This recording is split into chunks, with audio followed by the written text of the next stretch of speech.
We manage condos, townhomes, and single family homes. To me, I consider a single family home, even if it's attached, like a twin or a row. So townhomes are row homes, single family homes or detached twins are single homes, and then we have condos. We've managed all three. Tell me what you've seen as far as pros and cons for each one. Let's start with condos. Okay. Condos. Pros. I love managing condos. I often put them on the market and they move pretty quickly because they're low maintenance. So that aspect is really awesome. Depending on the area as well, we get loads of different kinds of interests. So they, like I said, they rent really well like that. What sometimes is a little bit challenging is not knowing what type of management they have.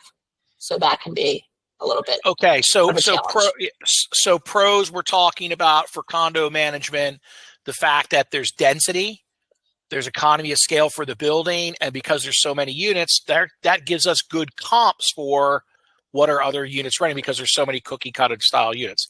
Tell me some of the negatives in working with condos as investment and management. Okay, so sometimes the negatives are working our way around the rules or working within the parameters of the rules for placement.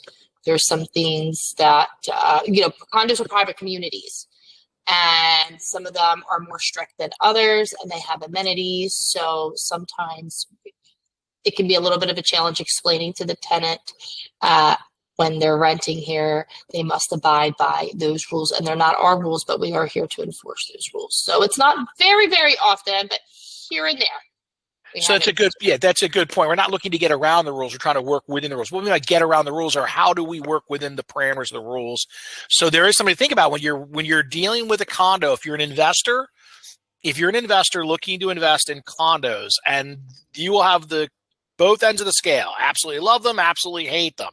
I think where we are in the middle, it depends. What does it depend on? It depends on the location, the price, the condition, but who are we really looking at? When we're looking at condos, when we were investors looking at condo, who are we looking at besides the building if we want to know if it's good investment? We're looking at the comps. Not the comps. It's a trick question. What I mean is we're looking at the management. Oh, yes. So when we're looking at condos, if we're looking at condos for acquisition, we see the location, we see the condition, and we even see comps. But what should we really spend most of our time investigating if we're going to look at condos as an investment? We want to research the rules. Are we allowed to rent there? And if so, is there a fee for that? What are the rules for the renters? And also, who is the management company that we would be working with? That's a big one. I've had great experiences and I've had really rough ones where I can only work as well as the person that I must work with. So when they're not responsive, it makes things difficult for us to do our job because of the fact that oftentimes you can't just order any work that you want. You have to get permission from the HOA or the COA to have a contractor vendor go in for estimates. They want things like their insurance policies and all that and what the work is. And it's all good, important stuff, but it's things that you need to think about. There are other trip up factors. So when we started, this is years ago, I'm dating myself. This is like 15 years ago, we picked up our first unit in Valley Forge Towers. And that was my first high-rise condo management as a property management company.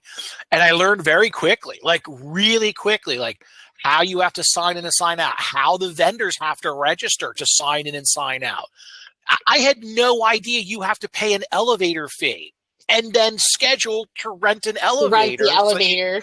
No, I mean, I'm thinking, but and you want to get so angry and be like, this is a ridiculous rules. But think about it, you got 400, 500 units in a building. If nobody plans, could you imagine 3 people moving out the same day? What a nightmare that would be for use of an elevator. So the other thing that we want to talk about And these are very good topics for investors right now. When it comes to condos, you are correct. You need to know, what are the rules and regulations? Can I do short-term rental? What are the conditions and the parameters for long-term rental? Will there be inspections or any type of fees for the HOA, the condo association? But here's the big one also, as an investor. As someone, Andrew and I, who manage HOAs, COAs, things like that, you need to be looking at the finances of the association. So if you're investing in condos, forget the price, forget the location, forget the condition. The very first stop is going to be, let me see the documents, because a very well-run condo association with proper reserves in place can be a very wise investment. But buying into a condo where, and we saw this in a small town we manage locally, where a bunch of investors own like 60% of this like 30-unit condo building. And all they have focused on what for 30 years, Andriana? Cheap.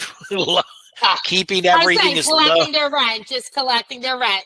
They have not put anything into it. There's no reserves. Everything is depleted. And it's so funny. I see those units. I see they're like trying to offload those units ASAP.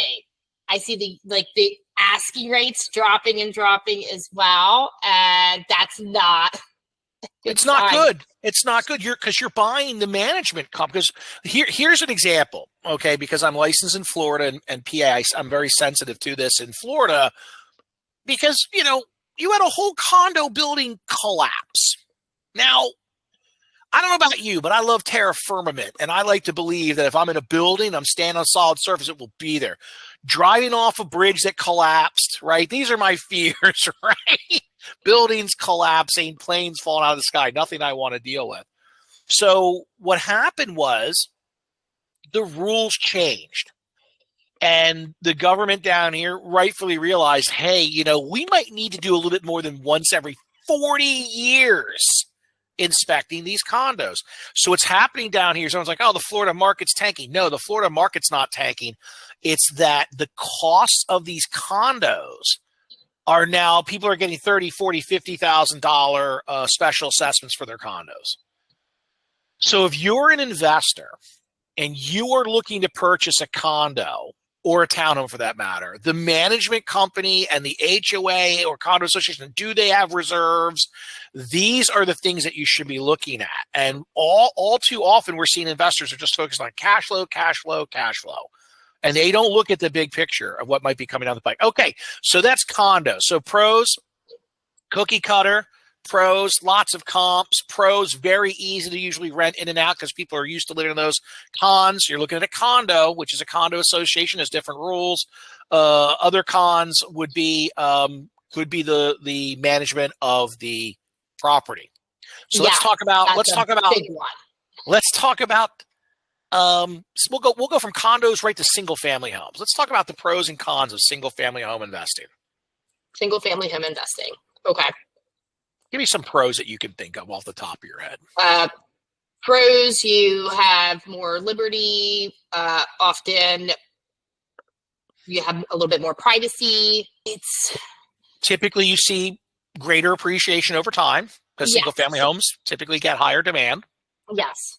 Absolutely. We definitely, depending where they are located. I think that's where I'm kind of stumbling because you know what? There's pros to cons and they vary between location.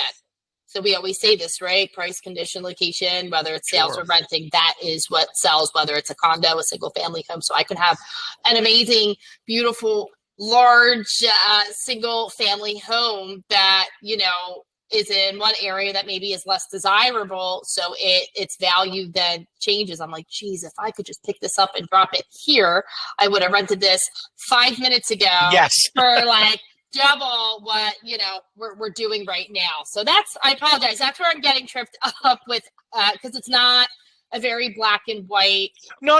So I would say some pros are single family, just that. One, you're typically more of a family. We obviously for fair housing, we don't care, but generally we see more people with multiple members in a household that are looking for homes. Single family homes typically get rented and people stay in there for the longest amount of time because it becomes a home for many people. Pros are you can obviously typically get higher rents. So some of the cons would be not every location is the same. So your mileage may vary. The other one I was going to say is single family homes, depending on the market conditions, can take longer to rent at times. And even if they get higher rent, they also cost more. They cost more to maintain. They cost more to insure. Those types of situations for single-family homes can make it a pro and a con, right? Because now you've got 4 walls. So if you own a condo, you're managing the airspace up to the walls in the unit. If you own a single-family home, let's call a single freestanding home, that's 4 sides. If it's a twin, you're dealing with 3 sides, but that's 3 exposed sides and a roof that you're now responsible for. All right, so let's talk about my favorite. I guess I was saving my favorite for last. Let's talk about my favorite blue chip turnkey average investor property. Let's go through that. You know what I'm going to say. You love townhomes. Do I ever? You love townhomes. And townhomes fall in a very similar bracket as the condos. It's a private community, and it rents really great. For so many reasons. There is so much less upkeep included. There's an HOA in place. You pay into those dues. The landlord does anyway. And all that stuff's covered. So much like the condo communities, it attracts a lot of folks that are looking for low maintenance living. Often these are people going into retirement or busy professionals for whatever reason. They don't want to maintain. They like the idea of a private community and the amenities that come with it, because many of these communities do have, parks, pools, different, tennis courts, different things for recreation. So that makes them really attractive. You don't have snow cleanup, landscaping other than your small portion of a garden bed or whatnot. So they're very attractive. These new developments are very young, so they're very low maintenance inside the home as well, the guts of the home. Some of these communities cover that as well, which that can be a pro and a con. Not necessarily my favorite sometimes, because again, it all depends on the management. Can you hold company. on? Sure. Yeah, you're there. Yeah, it's saying that we all of a sudden went through I don't know if the kids are using or streaming or what. Okay, we're back. So not to have you restate that, but could you just briefly kind of pick back up again on the benefits of townhomes that you're talking about? Okay, these are private communities. They are perfect for the individual who wants a very low maintenance property, as the HOA covers landscaping, snow cleanup, amenities, especially for families that can benefit: pools, tennis courts, playgrounds. All that stuff is right there, located in the community. Those things are covered by the monthly dues that the landlord pays. So again, these are very low maintenance properties. They're often very young properties as well. A lot of these developments have been popping up everywhere. So these homes are very cheap to maintain, in the sense that, a lot of the guts are new. The structure is, 20 or 30 years old. So they are certainly more cost effective that way. So townhomes are the modern day row homes that were in the city. So the townhome is the modern day row home, but it really is more than a row home, because a lot of them can be quite nice. I mean, I've seen townhome developments now in the $1 million range, and this is not in LA. So when you're dealing with townhomes, Andriana's hitting it. You're hitting it around the head. It is more turnkey. Now, the pros of an HOA townhome compared to a condo are typically townhome developments don't have elevators. Anytime you have to add elevators into buildings, you add money. Anytime there's also typically, your normal 2-3 story townhomes. Condos can be in multi-story buildings. We're frozen. What is going on with our fucking internet today? Remind me to edit that out. Fucking A, man. I just want to get through one fucking session with stable internet. I'm sorry. I can't tell if it's you or me is the problem. I know yesterday my internet was really shitty. Yeah, I'm going to always presume it's there. So Sorry. I don't even know where we were. So what were we talking about? Condos, typically they're higher structures, elevators. There's Okay, so more. yeah, that's right. So pros and cons. So townhomes and condos might seem like they have a lot of similar issues, but really they are very different because townhomes are mostly modern row homes, so they're much easier. They're very white box, cookie cutter, easy to maintain. From a lawn care maintenance service, some of them now will take care of if there's driveways and garages. They'll do snow removal. Some up to the door. Some don't. Some do. So when you're looking at a townhome versus a condo, in a sense, depending on how your HOA is managed, you could be responsible for the exterior, the roofing, the siding, the windows. But in some HOAs for townhomes, that's part of the reserve. It's already included. So they'll just rip off all the siding at some point and all the roofing and do it all at once. Now, that's something to think about when you're buying a townhome as an investment, because if the HOA is taking care of it, then that is one less expense for you to put long-term away reserves. However, if it's on you, and many HOAs in Pennsylvania, the siding and roof and windows are on the landlord, it's another thing that you need to take into consideration when you're looking at your long-term reserves. So, blue chip, solid investment, right? We know the frothiness out there is anyone who's kind of an investor wants to get into multifamily because there's this idea that there's this large economy of scale. The problem is everybody wants to be in those. So there's a lot of competition. But what we've noticed with 15 years of management, that the majority of our investors are not professional investors. They're accidental landlords. And the number one way that they get into, and some continue, is from the turnkey nature of townhome management. And the benefit for them is the fact that it's so turnkey. See, when we're dealing with single family houses, I still got to have a landscaper and I got to hope they're doing snow removal. And a lot of times there's no real eyes on the property. And it's much harder to comp because now might be, unless I'm in a development home, a home of like built in the last 30, 40 years where a lot of them are cookie cutter. If I'm trying to look at a 1945 Havertown property and it's in a neighborhood of non-conforming, non-replicable homes, it's going to be very difficult for me to comp that at times. So, all right, so there you go. There's some pros and cons on the 3 best investment types for the accidental or average passive landlord, which is going to be condos, townhomes, and single-family homes. But my vote is townhomes. And you say? Single family. Really? You're a big proponent of single family. Now, you talking about for management or investment? That's an excellent question. Since you're on the front line, that's a good question. I should ask you that, Andrew. When you think about all the maintenance calls, the tenant problems, which class of properties brings us the most problems?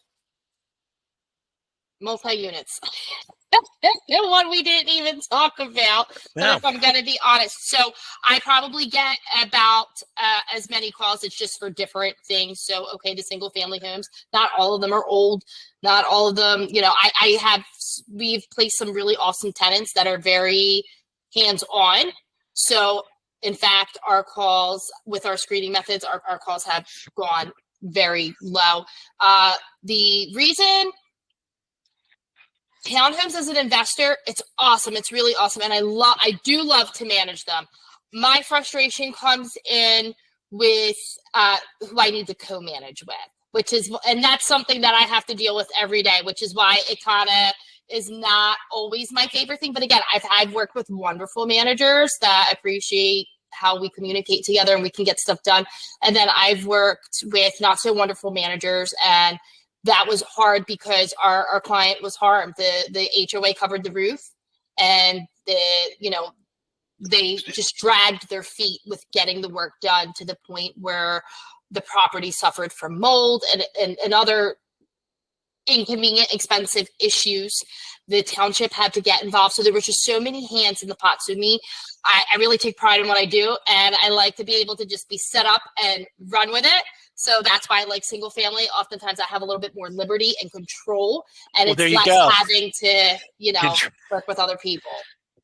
Good point. So we're going to segue that into another topic discussion after this recording. But that's really good. That's a very good point. Each one comes with its own level. So listen, as an investor, it's a personal decision. You have to think about your investing style, who you are as a personality. Like if you get very nervous very easily, you may want something that's a little bit more turnkey. If you're okay, take a little bit more risk on the chin, and maybe single family homes and sailing the solo seas is for you. So all good things to think about when investing in real estate.